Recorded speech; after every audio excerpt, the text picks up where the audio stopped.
Fl-ewwel kwart ta' din is-sena Malta irreġistrat l-akbar tnaqqis fid-deficit minn fost il-pajjiżi kollha tal-Unjoni Ewropea.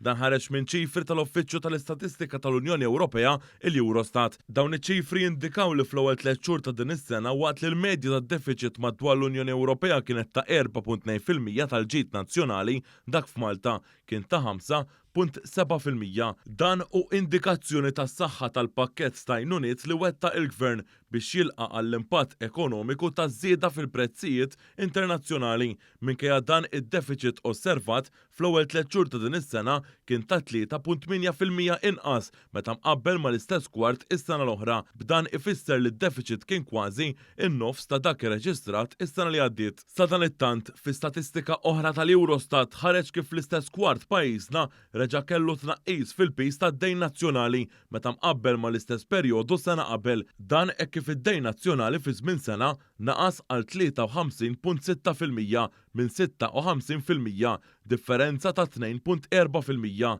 Il-figuri tal-Eurostat juru li pajjiżna ilu mit-tielet kwart tal-2015 ma jkollu pis tad-dejn nazzjonali fuq is-60% tal-ġid nazzjonali, kriterja stabbilita fl-Unjoni Ewropea skont it-Trattat ta' Maastricht.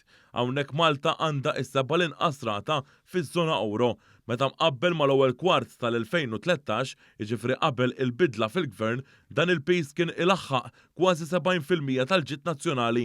Għaldaqstant wara 10 snin ta' gvernijiet laburisti kien hemm tnaqqis aktar minn 16%. B'dan ifisser li hekk pajjiżna għandu rata ta' dejn nazzjonali fost l-aktar baxxi fl-istorja.